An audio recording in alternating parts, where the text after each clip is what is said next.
35 ஆண்டுகளாக பல டாக்டர்களை உருவாக்கிய பிரகாஷ் இன்ஸ்டிடியூட்டின் நீட் ரிப்பீட்டர்ஸ் கோர்ஸ், டே ஸ்காலர்ஸ் மற்றும் ரெசிடென்ஷியல் புரோகிராம். உங்கள் வெற்றியை உறுதி செய்யுங்கள்.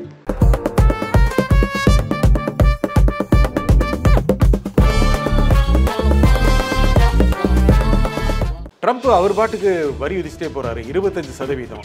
இந்தியா எப்படி எதிர்கொள்ளும்? அவர் ஆட்சிக்கு வந்ததிலிருந்து அவர் பாட்டுக்கு தான் செயல்படுறாரு. உலகமே அதிர்ச்சியாக பார்த்து கொண்டிருப்பதை நம்ம பார்க்குறோம். 37 விழுக்காடு கச்சா எண்ணெய் இந்தியா வாங்குது ரஷ்யா இருந்து. மீதம் 60 விழுக்காடுக்கு மேலே சைனா வாங்குறாங்க. நம்ம 37 விழுக்காடு வாங்குறோம். இதை சொல்லிக்கிட்டே வந்தார். ஆனால் இந்தியா கூட வாங்குறது தனியார் நிறுவனங்களும் சேர்ந்து வாங்க. இந்தியாவே வாங்கலைங்க, முழுக்க ரிலையன்ஸ் அம்பானி தான் வாங்குறாரு. இந்தியா யாரும் வாங்குறாங்க டேரக்டா? ரிலையன்ஸ் அம்பானி வாங்கி நம்ம ரிலையன்ஸ் இருந்து வாங்கிட்டு இருக்கோம். ரஷ்யாவோடு இருக்கின்ற கச்சா எண்ணெய் இறக்குமதியை நிறுத்த முடியுமான்னு கேட்டால் முடியாது. ஏன்னால் $40 வாங்கிட்டு இருக்கோம். ஒரு பேரல் $40 வாங்கிட்டு இருக்கோம். அதை நிறுத்தி அமெரிக்காட்டையும் மற்ற நாட்டுக்கு போனால் $120 போகணும். இப்போ பெட்ரோல் விலை, இப்போ உண்மையிலே சொல்ல போனால் $40 ஒரு பேரல் வாங்கினா நம்ம பெட்ரோல் 50 ரூபா 60 ரூபாய் கொடுக்கலாம். நம்ம கொடுக்கல. ஏன்னா கடந்த 3 வருடமாக நம்ம விலை ஏற்றலை. ஏனென்றால் நம்ம நிறைய லாபத்துக்கு கொடுத்துட்டு இருக்கோம். ஆனால் நீ 120 ரூபாய் பேரலுக்கு போச்சுன்னா, டாலர் போச்சுன்னா இது 200 ரூபாய்க்கு போயிடும். 50க்கும் மேற்பட்ட உலக நாடுகளில் 100 கோடிக்கும் அதிகமான ஆகாயம் தமிழ் பார்வையாளர்களுக்கு பேரன்பும் திருநன்றி. வணக்கம் ஆகாயம் நண்பர்களே. ட்ரம்ப் விதித்த வரி இந்தியா எப்படி எதிர்கொள்ளும்? இதை பற்றி பேசுவதற்காக எழுத்தாளரும் மனிதநேய மக்கள் கட்சியின் அமைப்பு செயலாளருமான திரு புதுமடம் ஹலீம் இங்கு வந்திருக்கிறார். வணக்கம் திரு புதுமடம். வணக்கம். ட்ரம்ப் அவர் பாட்டுக்கு வரி விதிச்சுட்டே போறாரு 25%. இந்தியா எப்படி எதிர்கொள்ளும்? அவர் ஆட்சிக்கு வந்ததிலிருந்து அவர் பாட்டுக்கு தான் செயல்படுறாரு. உலகமே அதிர்ச்சியாக பார்த்து கொண்டிருப்பதை நம்ம பார்க்குறோம், எல்லா நாடுகளும். ஆனால் நம்ம முடிஞ்ச அளவுக்கு அழுகாத மாதிரி நடித்தோம். எவ்வளோ அடித்தாலும் நம்ம சிரிச்சுக்கிட்டு தான் சந்தித்தோம். நல்லவர்னு சொல்லிட்டாரு, நல்லவர்னு சொன்னார் அப்படிங்கிறதுக்காக நம்ம இங்கே நமஸ்தே மோடிலாம் நடத்தினோம். அங்கே ஒரு ஹவுடி மோடியாக நடத்தினார், இங்கே நமஸ்தே ட்ரம்ப் நடத்தினோம். இப்படிலாம் நெருக்கி தான் இருந்தோம். ஆனால் என்ன தான் இவ்வளோ நெருக்கமாக இருந்தாலும் நம்ம அவர் நட்பாக பார்க்கலைங்கிறது தான் தெரியுது. யாருமே பார்க்க மாட்டேங்கிறார். அவர் யாருமே பார்க்கல. காரணம் அவர் பொருளாதாரம், எக்கனாமி, வியாபாரம், பணம். அவர் வியாபாரி. நம்ம பல தடவை பேசிட்டோம். அடிப்படையில் ஒரு பிஸ்னஸ்மேன், பக்கா பிஸ்னஸ்மேன். அவர் ஏற்கனவே சொல்லியிருக்காரு, வியாபாரத்தில் நட்பும் இல்லை எதிரியும் இல்லை, பணம் தான். அவருடைய கோட்பாடு அதுதான். நெருங்கிய நட்பும் கிடையாது, நெருங்கிய எதிரியும் கிடையாது, பணம். அமெரிக்க நலன் காக்கிறார். அமெரிக்க மக்களுடைய நலன், அமெரிக்காவின் நலன், எல்லோரும் அமெரிக்காவில் பில்லியனர் ஆகணும், அவருடைய கோட்பாடு. இது ஒரு பக்கம். ஆனால் இங்கே நம்ம கூட இப்படி இருக்காரு. இப்போ அதே பாகிஸ்தானோட அப்படி இல்லையே. அதை நீங்கள் பார்க்கணும்ல. என்ன அடிப்படை காரணம்? நேரடியாக ஒரு சின்ன நாடு, ஒரு பெரிய பவர்ஃபுல் நாடு கிடையாது. பவர்ஃபுல் நாடு இல்லை, ரொம்ப பவர்ஃபுல் நாடு இல்லை. பவர்ஃபுல் நாடுனா நம்ம எப்படி அவர் இருப்பார்? பவர்ஃபுல் நாடோட ரஷ்யாவோட எப்படி இருக்காரு? ரஷ்யாவோட நேரடியாக மோதுறாரா? இப்போ தான் வர்றாரு. அவர் என்ன அடிப்படை புதிய மிரட்டரை ஒழுங்கா போற நிறுத்தலைன்னா நடக்கிறதே வேற. என்ன நடந்துச்சு? இப்போ ஈரானுக்கும் இஸ்ரேலுக்கும் யுத்தம் நடந்துச்சு, மிரட்டினார். 4 இடங்களில் போய் பங்கர் பஸ்டர் விமானத்தை வச்சு போட்டார். அதுவாது நியாயம் இருந்தது, போரை நிறுத்தினாங்க. இந்தியாவுக்கு அது கூட இல்லை. பொருளாதாரத்தை நிறுத்திடுவேன்னு சொன்னோன்னே நிறுத்திட்டேன்னு சொன்னார். 30 தடவை சொல்லிட்டாரு நான் தான் போரை நிறுத்தினேன்னு. அது வேறு விவாதம். ஆனால் இன்றைக்கி நான் இந்தியா பாடம் கற்பிக்கணும், இந்தியாவுடைய பொருளாதாரமே டெட் எக்கனாமின்னு சொல்கிறாரு. எவ்வளோ பெரிய வார்த்தை! ரஷ்யாவையும் இந்தியாவையும் சேர்த்து சொல்கிறார். என்ன பிரச்சனைனா அவர் என்ன நம்புகிறார்? நான் என்ன புரிதலில் பேசுகிறேன்னா, அவர் அமெரிக்காவோடு நம்ம நெருக்கமாக இருக்கிறது நடிக்கணும்னு நினைக்கிறார். ரஷ்யாவோட தான் நம்ம உண்மையிலே நட்போடு இருக்கோம். அடிப்படையில் நாம் ரஷ்யாவோட நட்பு தான் காலங்காலமாக அதான் உண்மை. இதை ஏன் மறைக்கணும்னு கேட்குறேன். இப்போ நம்ம காலங்காலமாக ரஷ்யாவோட நட்போடு இருக்கோம். இந்தியாவில் எந்த ஆட்சி இருந்தாலும் அது நேரு காலத்திலிருந்து இந்திரா காலத்தில் ரொம்ப நெருக்கமாக இருந்தோம். சோவியத் ரஷ்யாவோட நெருக்கமாக இருந்தோம். சோவியத் ரஷ்யா உடைஞ்ச பிறகும் ரஷ்யாவோட நெருக்கமாக இருந்தோம். ஆனால் 2014க்கு அப்புறம் நம்ம அமெரிக்காவோட நெருங்கின மாதிரி ஒரு நடிப்பு தான் செஞ்சோம். அதான் உண்மை. அதுதான் இன்றைக்கி அந்த நடிப்பை கண்டினியூ பண்ண முடியல. இன்றைக்கி இதை நான் புரிந்து கொண்டேன்னு சொல்கிறார். ஏன்னா நீ ரஷ்யாவோட நான் பொருளாதார தடை விதிச்சிருக்கேன், ஆனால் நீனு சைனா அவங்கள காப்பாற்றிட்டு இருக்கீங்க. என்ன வாங்குறோம்? 37 விழுக்காடு 37. அதான் சொல்ல இது காமெடி தான் பேசணும். என்ன வாங்குறோம் அப்படின்னு. 37 விழுக்காடு கச்சா எண்ணெய் இந்தியா வாங்குது ரஷ்யா இருந்து. மீதம் வாங்குற எண்ணெயை பூரா மீதம் 60 விழுக்காடுக்கு மேலே சைனா வாங்குறாங்க. சைனா வாங்குறத ஒன்றும் பண்ண முடியாது. காரணம் சைனா அமெரிக்காவோட எதிரி நாடுங்கிறத அவங்க டிக்ளேர் பண்ணி இருக்கிறாங்க. நம்ம 37 விழுக்காடு வாங்குகிறோம். இதை சொல்லிக்கிட்டே வந்தார். ஆனால் இந்தியா கூட வாங்குறது தனியார் நிறுவனங்களும் சேர்ந்து வாங்க. இந்தியாவே வாங்கலைங்க, முழுக்க ரிலையன்ஸ் அம்பானி தான் வாங்குறார். அதான் சொல்கிறேன், இந்தியா யாரும் வாங்குறாங்க டேரெக்டாக? ரிலையன்ஸ் அம்பானி வாங்கி நம்ம ரிலையன்ஸ்லேருந்து வாங்கிட்டு இருக்கோம். அது ஒரு பக்கம், அது ஒரு பெரிய ஸ்கேம் தான் அது. அப்போ இதை ஏன் நீங்கள் தடுக்கலை? நான் ரஷ்யாவோடு பொருளாதார தடை விதித்தும் கூட இதை காப்பாற்றி கொண்டிருக்கின்ற 2 நாடுகள் சீனாவும் இந்தியாவும் தான் அப்படின்னு சொன்னார். அப்போ இந்த விஷயம் அவரை நெருடலாக்கி கொண்டே இருந்தது. அதே மாதிரி அப்போ நான் இப்படி பண்ணிகிட்டே இருந்தீங்கன்னா நான் இந்தியாவிலேருந்து வர இறக்குமதி செய்யப்பட்ட பொருட்களுக்கு நாங்கள் வரி விதிப்பு செய்வோம் 25%. 20%. ஏற்கனவே அவர்கள் 15% வரைக்கும் பண்ணாங்க, 5லிருந்து 15%. இப்போ 25வது என்னாச்சு? குறைந்தது 30 விழுக்காடு ஆயிடுச்சு. 5 வந்து 30 ஆயிடுச்சு, 15ங்கிறது 45 விழுக்காடு ஆயிடுச்சு. என்ன பொருள்களை நம்ம இறக்குமதி பண்ணுறோம்? அவங்க ஏற்றுமதி பண்ணுறோம். அமெரிக்கா இறக்குமதி பண்ணுது வைரம், தங்கம், மருந்து பொருள்கள். பெரும்பகுதி குஜராத்திலேருந்து போகுது. எதான் புரிஞ்சுக்கணும், அதானியிலேருந்து போகுது. அதானியுடைய நிறுவனம் அதிகமான வைரங்களை ஏற்றுமதி பண்ணுறது. ரிலையன்ஸுடைய நிறுவனம் அதிகமான மருந்து பொருட்களை ஏற்றுமதி பண்ணுறது. இதனால தான் நம்ம நடிச்சுக்கிட்டு இருந்தோம், இவங்க 2 பேரும் பாதிச்சிருவாங்க. ஆனால் இன்றைக்கி அந்த நடிப்பை கண்டினியூ பண்ண முடியல. அவர் தெளிவாக சொல்லிட்டாரு, நான் பாகிஸ்தானுக்கு 15 விழுக்காடு குறைச்சிட்டேன். இப்போ குறைச்சிட்டார். இன்னும் ஒரு படி கூட சொல்லியிருக்காருன்னு தெரியுமா? பாகிஸ்தானில் 2024 கச்சா எண்ணெய் உடைய இருப்பை கண்டுபிடிச்சிருக்கோம், கடலில் கண்டுபிடிச்சிருக்காங்க. அது உலகத்தின் 4வது பெரிய உற்பத்தி நிலையமாக மாறப்போகிறது.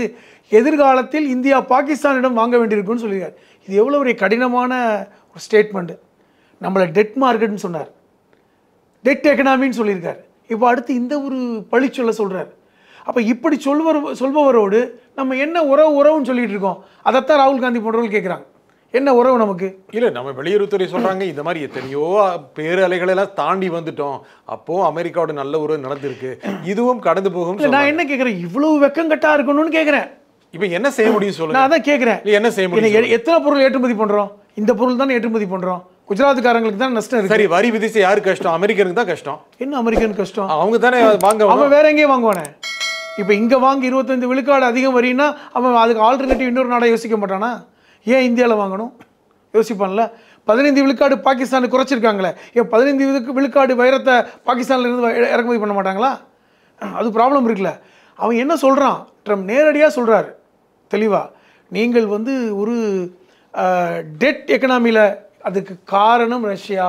அவர் பாயிண்ட் அவுட் பண்ணுறது, ரஷ்யாவுக்கு நீங்கள் வந்து நட்பாக இருக்கீங்க, ரஷ்யாவோட நட்பாக இருக்கிறது தான் இந்த நிலைமைக்கு காரணம். தெளிவாக உங்களுடைய ஏமாத்து வேலை எனக்கு இல்லை. நான் மீண்டும் சொல்வது, நீங்கள் ரஷ்யாவோட பொருளாதாரத்தை நிறுத்துங்க, நான் இங்கே வரி விதிப்பை நிப்பாட்டுறேன். ஆனால் நம்ம அப்படி பண்ண முடியாது. ஆனால் இப்போ சொல்கிறாங்க, இப்போ எதுவுமே நம்ம பதில் சொல்லலை தான் காரணம். நம்ம அமெரிக்காவை பகைச்சிக்க முடியாத சூழலுக்கு காரணம் பல காரணங்கள் இருக்குது. ஒன்று, அங்கே இருக்கின்ற இந்தியர்கள் கிட்டத்தட்ட 1 கோடிக்கு மேலே, குறிப்பாக வட இந்தியா அந்த குறிப்பிட்ட மாநிலங்கள் சார்ந்த அதிகம் பேர் இருக்காங்க. தமிழர்கள் நிறைய பேர் இருக்காங்க. தமிழரை விட பஞ்சாபிகளும் குஜராத்திகளும் நிறையா இருக்காங்க.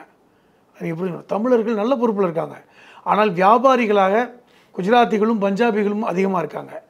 அப்போ இவர்களுக்கெல்லாம் பாதிக்குண்டுங்கிற ஒரு பயம் இருக்கிறது உண்டு. காரணம், இன்றைக்கி பாஜகவிற்கு அதிகமான நிதியை கொடுக்கக்கூடியவர்கள் இந்த சமூகத்தை சார்ந்தவர்கள். அது உண்டு. இன்றைக்கி அமெரிக்காவை நம்ம வந்து இது பண்ண முடியல. அடுத்து இன்னொரு பிரச்சனை என்னென்னா, இப்போ நம்ம ரஷ்யாவோடு இருக்கின்ற கச்சா எண்ணெய் இறக்குமதியை நிறுத்த முடியுமான்னு கேட்டால் முடியாது. ஏன்னால் $40 வாங்கிட்டு இருக்கோம், ஒரு பேரல் $40 வாங்கிட்டு இருக்கோம். அதை நிறுத்தி அமெரிக்காட்டையும் மற்ற நாட்டுக்கு போனால் $120 போகணும். அப்போ பெட்ரோல் விலை, இப்போ உண்மையிலே சொல்லப்போனால் $40 ஒரு பேரல் வாங்கினா நம்ம பெட்ரோல் 50 ரூபா 60 ரூபாய் கொடுக்கலாம். ஆனால் நம்ம கொடுக்கல. ஏன்னா கடந்த 3 வருடமாக நம்ம விலை ஏற்றலை. ஏனென்றால் நம்ம நிறையா லாபத்துக்கு கொடுத்துக்கிட்டு இருக்கோம். ஏன்னா $40 வாங்கினா நம்ம கொடுக்குறது என்ன 50 ரூபாய் கொடுக்கலாம் ஒரு லிட்ரு, நம்ம 100 ரூபா 102 ரூபாய் கொடுத்துக்கிட்டு இருக்கோம். ஆனால் நீ 120 ரூபாய் பேரலுக்கு போச்சுன்னா, டாலர் போச்சுன்னா இது 200 ரூபாய்க்கு போயிடும். அப்போ அது பிரச்சனை, லாபமும் போய் நஷ்டம் ஆகிடும். இப்போ ரஷ்யாவோடு நீங்கள் இறக்குமதி செய்வதை நிறுத்த முடியாது. ஏன்னா சைனா அவங்க பண்ணிக்கிட்டு இருக்காங்க. இப்போ இந்த ஒரு சிக்கல் இருக்கிறது. நம்ம என்ன முடிவு தெரியுமா எடுக்க முடியும்? ஒன்று, அமெரிக்காவை நம்ம எதிர்க்க வேண்டிய கட்டாயத்தில் இருக்கிறோம். ஏன்னா 30 தடவைக்கு மேலே இந்தியா பாகிஸ்தான் யுத்தத்தை நிறுத்தியது நான் தான் சொல்லிகிட்டு இருக்கார். பாராளுமன்றம் வரைக்கும் அதை நம்ம அசிங்கப்பட்டுட்டோம். எதிர்க்கட்சிகள் கேட்ட கேள்விக்கு உங்களால் பதில் சொல்ல முடியல. ட்ரம்ப் பேரை கூட சொல்ல முடியல. இன்றைக்கி 25 விழுக்காடு ஏற்றிட்டாங்க ஆகஸ்ட் 1லேருந்து. இன்னும் நம்ம என்ன செய்கிறோம்? பணிஞ்சு போகிறோம். ஏன் இந்த பணிவுன்னு கேட்குறேன். நான் என்ன கேட்குறேன், பொருளாதார ஏற்றத்தாழ்வு இருக்க தானே செய்யும். என்ன ஏற்றத்தாழ்வு? அதான் திருப்பி சொல்கிறேன். 1971 நம்ம பாகிஸ்தானோட யுத்தம் பண்ணோம். இந்திரா காந்தி பிரதமராக இருந்தார். அப்பொழுது அமெரிக்க ஜனாதிபதியாக இருந்தவர் நிக்சன், ரிச்சர்ட் நிக்சனுமே கிட்டத்தட்ட ட்ரம்புடைய குணம் தான். இந்தியாவோட நெருக்கம் இல்லை. இந்திரா காந்தியை அவமரியாதை செய்தாருங்கிற பேச்செலாம் வந்துச்சு. ஆனால் அந்த யுத்தத்தை நம்ம பாகிஸ்தானோட வெற்றிகரமாக செஞ்சு பாகிஸ்தானையே பிரித்து கொடுத்தோம், பெரிய வெற்றி பெற்றோம். அப்பொழுது நிக்சன் சொன்னார், எங்களுடைய போர்க்கப்பல்கள் இன்னும் சில தினங்களில் இந்தியாவுடைய பெருங்கடலில் நிற்கும் அப்படின்னு. தாராளமாக நிற்கட்டும், பல ஆயிரம் கிலோமீட்டர் தூரத்திலிருந்து இந்தியாவை ஆட்சி செய்த காலம் முடிந்து விட்டதுன்னு சொன்னார் இந்திரா காந்தி. அது இங்கிலாந்து காரணத்துக்கு சொன்னார். பல ஆயிரம் கிலோமீட்டர் தூரத்திலிருந்து இந்தியாவை ஆட்சி செய்த காலம் முடிந்து விட்டது, எங்களுடைய முதுகெலும்பு நேராகி விட்டதுன்னு சொன்னாங்க. இது சொல்ல முடியுதான்னு கேட்குறேன். உங்கள் முதுகலுக்கு நேராகிடுச்சா? பாரத பிரதமர் அவர்கள்ட்ட இந்த கேள்வி ராகுல் காந்தி கேட்குறாரு. நம்முடைய முதுகெலும்பை ஏன் நம்ம சுருக்கணும், ஏன் வளையணும்னு கேட்குறாங்க. இப்போ நீங்களே சொல்கிறீங்க ரஷ்யாவோட அந்த ஒப்பந்தத்தை, எண்ணெய் வாங்கின்ற ஒப்பந்தத்தை ரத்து செய்ய முடியாதுன்னு. இப்போ வேற என்ன வழி இருக்கு? உடனே அமெரிக்காவுக்கிட்ட இப்போ என்ன நடக்குதோ ஒரே வழிதான் 25 விழுக்காடு கூட போட்டுக்கோ சொல்லுவாங்க. அவ்வளோதான். என்னங்க இது எவ்வளோ பெரிய அளவில் எக்கனாமி பாதிக்கும்? குஜராத்காரன் விட்டுருவானா? 15 நாள்ல மறுபடியும் ட்ரம்ப் நிறுத்திடுவாரு. அதானி விட்டுருவாரா? 15 நாள்ல ட்ரம்ப் இறங்கிடுவாரு. அதானி விட்டுருவாரா? அம்பானி விட்டுருவாங்களா? விட மாட்டாங்கல்ல. அதான் சொல்றேன், யாருக்கு விட மாட்டாங்க? யாருக்கு நெருக்கடி கொடுப்பாங்க? மோடி அவர்களுக்கு நெருக்கடி கொடுக்க மாட்டாங்களா? நேரடியாக ட்ரம்புக்கான நெருக்கடி கொடுப்பாங்க. அப்போ இது சிக்கல் தானே. அப்போ ஆட்டோமேட்டிக்காக பேச்சுவார்த்தை நடத்தி ட்ரம்ப் இறக்கிடுவாரு, வரியை குறைச்சிருவாரு. அது எப்படி குறைப்பார்? அவர் சொன்ன ஒரே ஒரு கண்டிஷன், நீ ரஷ்யாவோட நிறுத்து, வாங்காத. ரஷ்யாவோட நிறுத்துனா நம்ம எப்படி கூடுதலாக கொடுத்து வாங்கணும். $40 வாங்குறதுக்கு பதிலாக போரை நிறுத்தினா ரஷ்யாவோட உடன்பாடாயிர போது அமெரிக்காவுக்கு நிறுத்த முடியல. 6 போரை நிறுத்திட்டேன்னு சொல்கிறாருல்ல. 6 போர் கிட்டத்தட்ட தாய்லாந்து கம்போடியாவிலேருந்து பாருங்கள், ஈரான் இஸ்ரேலேருந்து பாருங்கள், இந்தியா பாகிஸ்தான்லாம் சேர்த்து தான் அவர் சொல்கிறார். 6 போர்கள் நிறுத்தி விட்டேன், 7வது போரை நிறுத்தினால் எனக்கு நோபல் பரிசு கிடைச்சிடும் அப்படிங்கிற அளவுக்கு வர்றாருல. புட்டின் கேட்டாரா? மதிக்க கூட இல்லையே. ஆரம்பத்திலிருந்து அமெரிக்கா ஜனாதிபதியாக பதவியேற்ற நாளிலிருந்து புட்டினோட தான் நெருக்கமாக இருக்க முயற்சி செய்தார். அதை புட்டின் தெளிவாக புரிஞ்சுக்கிட்டு அப்படிலாம் முடியாது, உங்களை பற்றி எனக்கு தெரியும், நீங்கள் வியாபார ரீதியாக பார்க்குறாள், நான் இப்படி தான் இருப்போன்னு சொல்லிட்டாங்க. அப்போ இந்த கோபம் இன்றைக்கி ரஷ்யா மேலே உள்ள கோபம் இந்தியா மேலே திரும்பி இருக்கு. ரஷ்யா மேலே கோபம் போச்சுன்னா இந்தியா மேலே கோபம் போயிடும். அது போக வாய்ப்பு இல்லை. இப்போது அவர் புட்டின் போர் நிறுத்துகிற மாதிரி இல்லையே. இப்போ கிட்டத்தட்ட கச்சா எண்ணெயை வாங்கக்கூடிய 2 நாடுகள் இந்தியாவும் சீனாவும் தான். மற்ற நாடுகள் அமெரிக்காவுக்கு பயந்துக்கிட்டு வாங்குறது இல்லை. இப்போ சீனாவும் இந்தியாவும் ரஷ்யாவிடமிருந்து கச்சா எண்ணெய் வாங்குவதை நிறுத்தினால் ரஷ்யாவுக்கு பொருளாதாரம் பாதிக்கப்படும். அதை செய்யுங்கன்றாரு. சீனா கேட்க மாட்டாங்க. குறைந்தபட்சம் இந்தியா கேட்டால் ஒரு 37 விழுக்காடு வியாபாரம் பாதிக்கும்னு நினைக்கிறார். அது இந்தியா கேட்க முடியாத இடத்துல இருக்காங்க. அதற்கு காரணம் ரிலையன்ஸ் அம்பானி ஏற்கனவே ரஷ்யாவோட டைப்பில் இருக்காங்க, வாங்கிக்கிட்டு இருக்காங்க. இப்போ இருதலைக்குள்ளி எறும்பு போல இருக்குது இன்றைக்கி மோடி அரசாங்கம். ஆனால் பேச்சுவார்த்தையில் இது தீர்க்க முடியுங்கிற நம்பிக்கை இருக்குல்ல.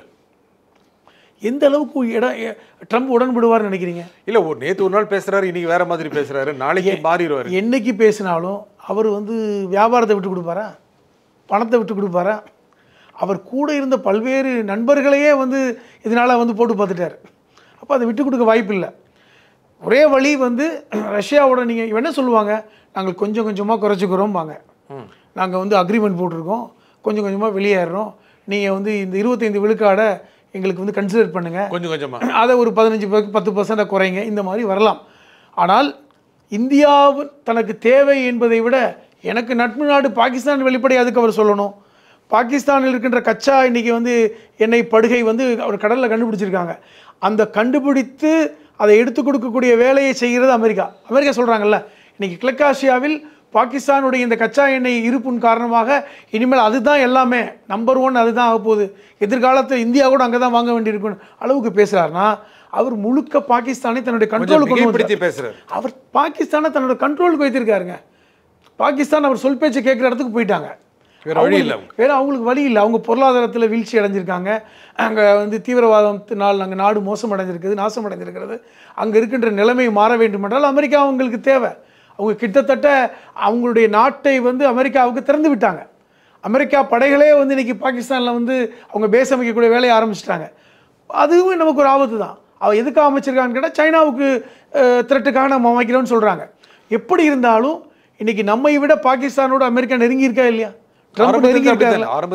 ஆரம்பத்தில் இருந்தாலும் நம்மளை ரொம்ப பாதிச்சிக்க மாட்டாங்க. நம்மளை வந்து ஓரளவுக்கு அந்த டிப்ளமசி இருந்தது. இன்றைக்கி வெளிப்படைத்தன்மையோடு இப்படி வந்து நமக்கு வரி விதித்து நீங்கள் வந்து உங்களுடைய பொருளாதாரமே வந்து டெட்டு எக்கனாமின்னு ஒன்று யாராவது விமர்சிப்பாங்களா? அது எவ்வளோ பெரிய வார்த்தை. அதெல்லாம் ஒரு அமெரிக்க ஜனாதிபதி சொன்னது கிடையாது. இப்போ இது எல்லாமே நம்முடைய தன்மானத்தோடு விளையாடக்கூடிய ஒரு விஷயந்தான். இன்றைக்கி அரசு வந்து இன்றைக்கி தவிக்குது. அமெரிக்காவை கைகழுவி விட்டு விடலாமான்னு யோசிக்குது. ஆனால் அவர்களால் முடியவில்லை என்பதுதான் நிதர்சனமான ஒன்று. இந்த நிகழ்ச்சியின் கருத்தில் குறிப்பிட்ட திருப்பூர் மலிமிக்க நன்றி. மீண்டும் ஒரு நிகழ்ச்சியை சந்திப்போம். நன்றி, வணக்கம். 35 ஆண்டுகளாக பல டாக்டர்களை உருவாக்கிய பிரகாஷ் இன்ஸ்டிடியூட்டின் நீட் ரிப்பீட்டர்ஸ் கோர்ஸ், டே ஸ்காலர்ஸ் மற்றும் ரெசிடென்ஷியல் ப்ரோக்ராம். உங்கள் வெற்றியை உறுதி செய்யுங்கள்.